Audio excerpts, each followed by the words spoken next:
वक्रतुण्ड महाकाय सूर्यकोटि समप्रभा निर्विघ्नं कुरु मे देवा सर्वकार्येषु सर्वदा। गुरुर्ब्रह्मा गुरुर्विष्णु गुरुर्देवो महेश्वरः गुरुः साक्षात् परब्रह्म तस्मै श्री गुरवे नमः। ഓം ശ്രീ ഗുരുഭ്യോ നമഃ. SMECT KP അസ്ട്രോ സെൻറ്ററിലേക്ക് എല്ലാവർക്കും സ്വാഗതം. ഈ ചാനലിലൂടെ കടന്നു പോകുന്ന എല്ലാവർക്കും ഒരു ശുഭദിനം നേർന്നുകൊണ്ട് നമുക്ക് ഇന്നത്തെ വിഷയത്തിലേക്ക് കടക്കാം. ഇന്ന് നമ്മൾ സ്വീകരിച്ചിരിക്കുന്ന വിഷയം, ഒരു വീട് നിർമ്മിക്കാൻ ആരംഭിക്കുമ്പോൾ നമ്മൾ എന്തെല്ലാം കാര്യങ്ങൾ പരിഗണിക്കണം എന്നുള്ളതിൻ്റെ കുറച്ച് കാര്യങ്ങൾ ഇതിനു മുമ്പുള്ള വീഡിയോയിൽ പ്രതിപാദിച്ചിരുന്നു. അതിൻ്റെ തുടർച്ചയായിട്ടുള്ള വിഷയം തന്നെയാണ് ഇന്നും നമ്മൾ പരിഗണിച്ചുകൊണ്ടിരിക്കുന്നത്. അപ്പോൾ ഇന്നത്തെ വിഷയം, വീട്ടിൽ കെട്ടുമ്പോൾ ആയം വ്യയം എന്നീ രണ്ട് ഘടകങ്ങൾ കണക്കാക്കുന്നത് എന്തിനാണ്, അത് കണക്കാക്കിയാലുള്ള ഗുണം എന്താണ്, അതെങ്ങനെയാണ് കണക്കാക്കുക, അതാണ് ഇന്നത്തെ നമ്മുടെ വിഷയം. വിഷയത്തിലേക്ക് കടക്കുന്നതിന് മുമ്പായിട്ട് നിങ്ങൾ ഈ ചാനൽ ഇതുവരെ സബ്സ്ക്രൈബ് ചെയ്തില്ല എങ്കിൽ ഒന്ന് സബ്സ്ക്രൈബ് ചെയ്യാൻ ആവശ്യപ്പെടുകയാണ്. അതുപോലെ തന്നെ നിങ്ങൾക്ക് ഈ ചാനൽ ഇഷ്ടപ്പെട്ടു എങ്കിൽ ഒരു ലൈക്ക് തരാൻ ഒട്ടും മടി കാണിക്കരുത്. ഉപകാരപ്രദമായി തോന്നുകയാണ് എങ്കിൽ നിങ്ങൾക്ക് വേണ്ടപ്പെട്ടവർക്കൊക്കെ ഒന്ന് ഇത് ഷെയർ ചെയ്ത് കൊടുക്കാനും. പിന്നെ SMECT KP അസ്ട്രോ സെൻറ്ററിൽ KP അസ്ട്രോളജി ഓൺലൈനായും ഓഫ്ലൈനായും പഠിക്കാനുള്ള സൗകര്യമുണ്ട്. അതുപോലെ തന്നെ ജ്യോതിഷപരമായ കൺസൾട്ടേഷനും നിങ്ങൾക്ക് SMECTയിൽ ബന്ധപ്പെടാവുന്നതാണ്. SMECTയിലൂടെ റേക്കി അറ്റ്യൂൺമെൻറ്റും കൊടുത്തു വരുന്നുണ്ട്. ഇനി നമുക്ക് കൂടുതൽ ദീർഘിപ്പിക്കാതെ വിഷയത്തിലേക്ക് കടക്കാം. ഇന്ന് നമ്മൾ സ്വീകരിച്ചിരിക്കുന്ന വിഷയം, നമ്മളൊരു ചുറ്റളവ് സ്വീകരിക്കുമ്പോൾ ആ ചുറ്റളവ് ഉത്തമമാണോ എന്ന് പരിശോധിക്കുന്നതിൽ ആയം വ്യയം എന്നീ ഘടകങ്ങൾക്ക് എന്തുമാത്രം പ്രാധാന്യമുണ്ട്, അത് കണ്ടുപിടിക്കുന്നത് എങ്ങനെയാണ്, അത് കണ്ടുപിടിച്ചാൽ എന്ത് ഗുണമാണുള്ളത് എന്നുള്ളതാണ് ഇന്നത്തെ നമ്മുടെ വിഷയം. അപ്പോൾ ആയം എന്നുള്ളത് വരവിനെയാണ് സൂചിപ്പിക്കുന്നത്. ലാഭം, വർധനവ്, പുരോഗതി എന്നൊക്കെ നമുക്ക് വേണമെങ്കിൽ പറയാം.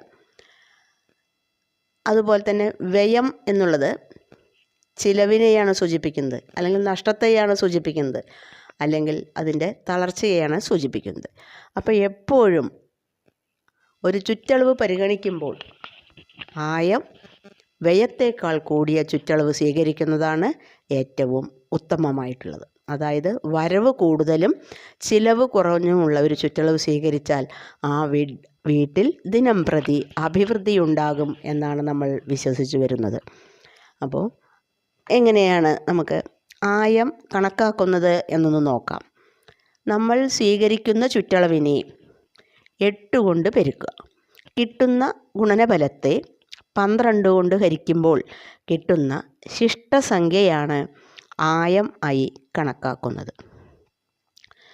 അതുപോലെ നമ്മൾ സ്വീകരിക്കുന്ന ചുറ്റളവിനെ 3 കൊണ്ട് ഗുണിച്ച് 14 കൊണ്ട് ഹരിക്കുമ്പോൾ കിട്ടുന്ന അല്ലെങ്കിൽ ശേഷിക്കുന്ന ശിഷ്ടസംഖ്യയാണ് നമ്മൾ വ്യയമായി കണക്കാക്കുന്നത്. അപ്പോൾ സ്വീകരിക്കുന്ന ചുറ്റിൽ ആയം കൂടുതലായിരിക്കണം, വ്യയം കുറവായിരിക്കണം. അങ്ങനെയുള്ളൊരു ചുറ്റളവാണ് നമുക്ക് ഏറ്റവും ഉത്തമമായിട്ടുള്ളത്. നമുക്കൊരു ഉദാഹരണ സഹിതം നോക്കാം. നമ്മളൊരു 16 കോൽ 8 അങ്കുലമുള്ളൊരു ചുറ്റളവാണ് സ്വീകരിക്കുന്നത് എന്ന് വിചാരിക്കുക. അത് ഉത്തമമായിട്ടുള്ള ഒരളവാണോ എന്ന് നമുക്ക് നോക്കാം. അപ്പോൾ 16 കോല് 8 അങ്കുലത്തിന് 8 കൊണ്ട് ഗുണിക്കണം. അപ്പോൾ നമുക്ക് 130 കോല് 16 അങ്കുലം എന്ന് കിട്ടും. അതിനെ നമ്മൾ 12 കൊണ്ട് ഹരിക്കുമ്പോൾ ശിഷ്ടമായിട്ട് നമുക്ക് 10 കോൽ 16 അങ്കുലം കിട്ടും.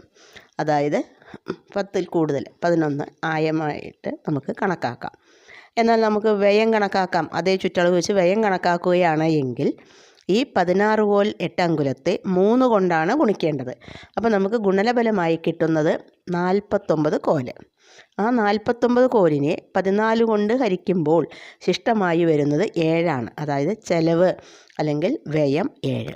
അപ്പോൾ ആയം കിട്ടിയത് 10 കോൽ 16 അങ്കുലമാണ്, വ്യയം കിട്ടിയിരിക്കുന്നത് 7 കോലാണ്. അപ്പോൾ നമുക്ക് ആയം വ്യയത്തേക്കാൾ കൂടുതലായതുകൊണ്ട് തീർച്ചയായും ഈ 16 കോൽ 8 അങ്കുലം എന്നുള്ളത് വളരെ ഉത്തമമായിട്ടുള്ളൊരളവ് തന്നെയാണ് ആയം വ്യയത്തിൻ്റെ അടിസ്ഥാനത്തിൽ. അതുകൊണ്ട് നമുക്കത് സ്വീകാര്യമായിട്ടൊരളവായിട്ട് പരിഗണിക്കാം. ഇങ്ങനെയാണ് നമ്മൾ സ്വീകരിച്ചിരിക്കുന്ന ചുറ്റളവിനെ നമ്മൾ ആയത്രയാണ്, വ്യയത്രയാണ്. അതുകൊണ്ട് നമുക്കത് ഈ ചുറ്റളവ് സ്വീകരിച്ചാൽ നമ്മുടെ വീട്ടിൽ അഭിവൃദ്ധി ഉണ്ടാകുമോ, ആ വീട്ടിൽ ഐശ്വര്യമുണ്ടാകുമോ എന്നൊക്കെ നമ്മൾ കണക്കാക്കുന്നത്. ഇതുപോലെ ഇതിൻ്റെ തുടർച്ചയായി നമുക്ക് വീണ്ടും കാണാം. നന്ദി, നമസ്കാരം.